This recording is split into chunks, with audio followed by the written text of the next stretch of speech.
Welcome back. आज हम लोग बात करने वाले हैं स्ट्रिंग फॉर्मेटिंग की। यहाँ आपके सामने दो वेरिएबल्स मौजूद हैं, एक नेम नाम का और एक एज नाम का। नेम के अंदर हमने हार्ड कोडेड डाला हुआ है स्ट्रिंग अली नाम का और एज के अंदर वैल्यू डाली हुई है 30। लेकिन रियल लाइफ में हमारे साथ इस तरह से नहीं होता। हमारा डाटा हो सकता है किसी डाटाबेस से आ रहा हो या किसी एपीआई से आ रहा हो या मे बी हम यूज़र से इनपुट ले रहे हो कंसोल पे, लाइक दिस। यहाँ पे हम यूजर से मांग रहे हैं input what is your name और एज भी उससे ले रहे हैं कि व्हाट इज योर एज। तो ये दोनों चीज़ें नेम और एज नाम के वेरिएबल के अंदर स्टोर होने वाली हैं। मे भी हम इस एज के ऊपर कुछ और वर्क करना चाहते हो, मे भी हम कहना चाहते हो कि 5 साल के बाद आपकी एज इतनी होगी तब आप एलिजिबल होंगे for this and this, what ever the scenario is.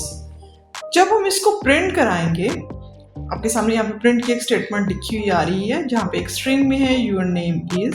उसके बाद हम कनकैटिनेट कर रहे हैं नेम नाम के वेरिएबल को, तो लिख रहे हैं प्लस नेम और प्लस।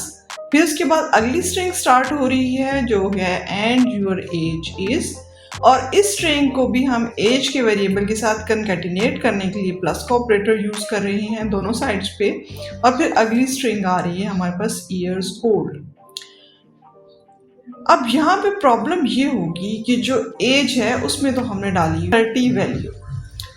अब इसके ऊपर तो मैनिपुलेशन हो ही नहीं सकती। जब इस एज के अंदर +5 करने की हम कोशिश करेंगे तो जनाब हमें मिलने वाला है एक अदद एरर, क्योंकि ये तो हमें अलाउड ही नहीं है कि हम किसी स्ट्रिंग को कनकैटिनेट कर सकें किसी इंटीजर वैल्यू के साथ या इसके ऊपर कोई एडिशन का ऑपरेशन कर सकें। यहाँ पे जी जनाब हम स्टक हो गए। तो अब क्या कोई इसका सोल्यूशन भी मौजूद है? यस, सोल्यूशन एक मौजूद है और एक छोटा सा एफ का अल्फ़ाबेट हमारी ज़िंदगी कैसे आसान करता है स्ट्रिंग फॉर्मेटिंग के थ्रू, ये हम कोड करके देखते हैं। चलते हैं हम एडिटर पे। तो हम VS कोड में आ चुके हैं। हमारे सामने जो कोड लिखा हुआ है, नेम नाम का एक वेरिएबल है जिसमें अली स्ट्रिंग में कोड्स के अंदर लिखा हुआ है, और एज के वेरिएबल में लिखा हुआ है हमारे पास 30 जो कि इंटीजर वैल्यू है डेफिनेटली। इसको अब हम प्रिंट कराने की कोशिश कर रहे हैं। हमने लिखा है स्ट्रिंग के अंदर योर नेम इज, फिर कनकैटिनेट किया नेम को वेरिएबल को प्लस नेम करके, और फिर राइट साइड पे कनकैटिनेट करने के लिए एक और प्लस लगाया। उसके बाद अगली स्ट्रिंग हमारी आई एंड योर एज इज, और उसके बाद एज के वेरिएबल को प्लस के ऑपरेटर के साथ यहाँ पे जोड़ा, और उसके बाद एक और स्ट्रिंग आ गई हमारे पास ईयर्स की। अब इसको रन करते हैं।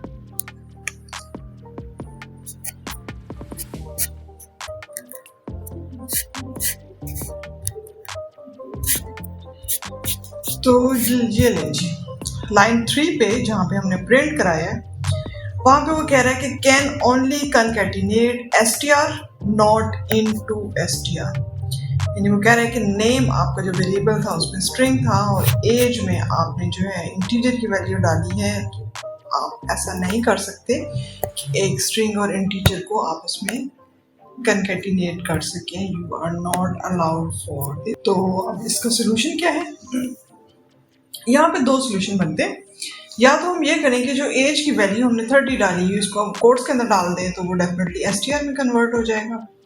और दूसरा हमारे पास ये बनता है कि टाइप कास्टिंग करते हुए यहाँ पे हम str करें और जो एज का हमारा वेरिएबल है उसको पूरे को पूरा हम वैल्यू जो है उसको str में कन्वर्ट कर दें। और अगर हम इसको रन करेंगे तो ये हमारे पास सक्सेसफुली रन हो जाएगा। तो आपके सामने प्रिंट हो गया है your name is Ali and your age is 30 years.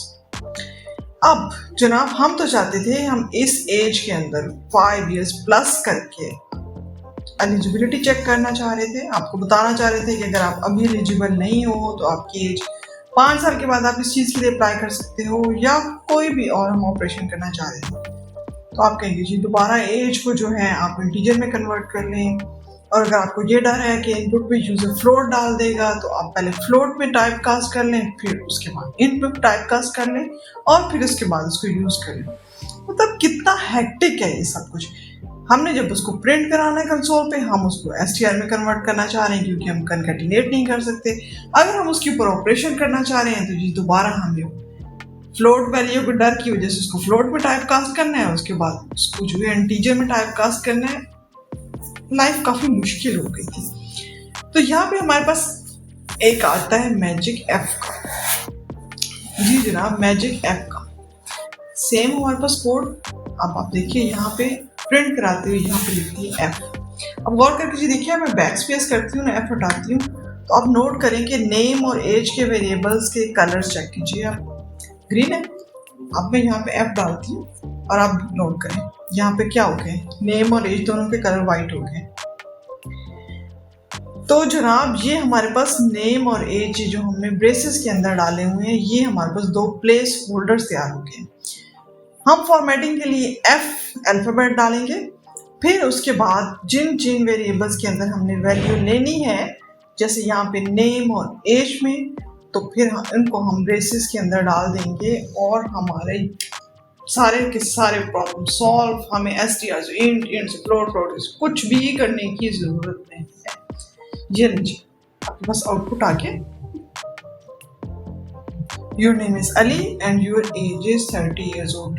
देखिए यहाँ पे कोई टाइप कास्टिंग नहीं करनी पड़ी, कुछ भी नहीं करना पड़ा, सिर्फ एक एफ का अल्फाबेट डाला है और जहाँ पे हमने वेरिएबल्स की वैल्यू लेनी थी वहाँ पे हमने नेम और एज के वेरिएबल्स को ब्रेसेस के अंदर डाल दिए हैं। Is it simple?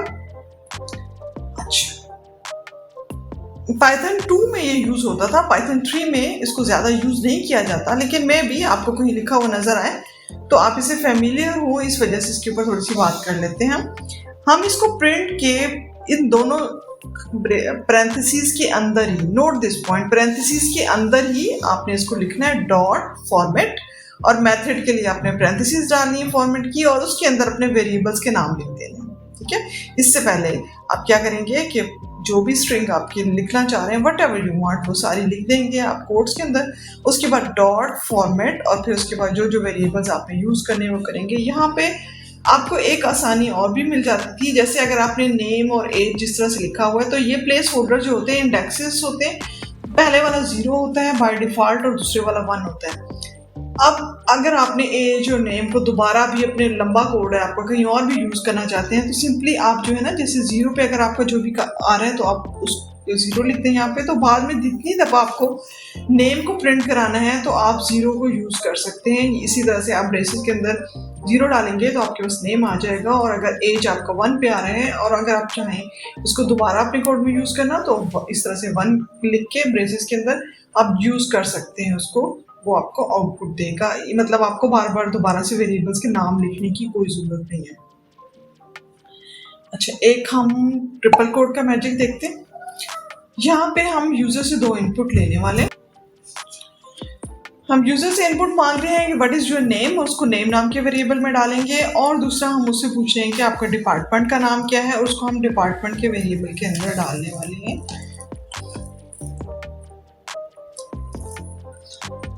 तो जनाब हम यहाँ पे नाम की जगह आप कोई कुछ भी डाल दें, अली डाल दिया, और इसी तरह से डिपार्टमेंट नाम में कुछ भी लिख दें, आईटी लिख दिया। ठीक है, आपका कोड जो है सक्सेसफुली रन हो चुका है। नीचे वाला टिक आपको नजर आ रहा है।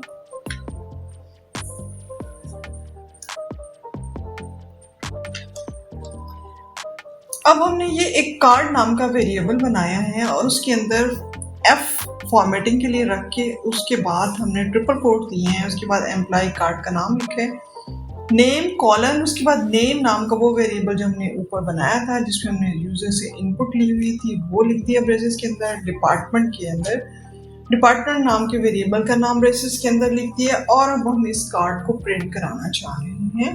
Let's see.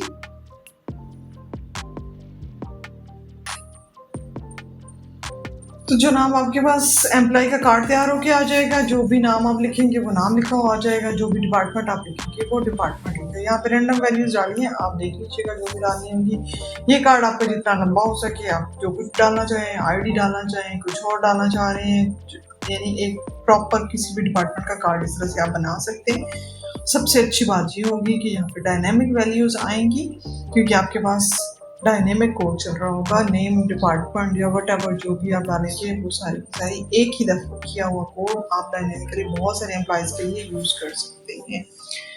ट्रिपल कोड की वजह से आप मल्टी लाइन पे आ गए, आपको कोई परेशानी नहीं है कि मुझे नेक्स्ट लाइन पे जाने के लिए एस्केप सीक्वेंस यूज़ करना है, कुछ भी करना है, किसी चीज़ की ज़रूरत नहीं। आप ये देख रहे हैं कि ट्रिपल कोड के अंदर हम जितनी लाइन ऑफ कोड चाहें डाल सकते हैं और जस्ट एक अल्फ़ाबेट F के ज़रिए हम इस चीज़ से बिल्कुल बेफ़िक्र हो गए कि जी str आ रहा है, इंट आ रहा है, ये आ रहा है, वो आ रहा है। किसी टाइप कास्टिंग की कोई ज़रूरत नहीं। तो कैसी लगी आपको फॉर्मेटिंग? क्या लाइफ ईज़ी नहीं हो जाती इससे? कमेंट बॉक्स में ज़रूर लिखिएगा। अल्लाह हाफ़िज़।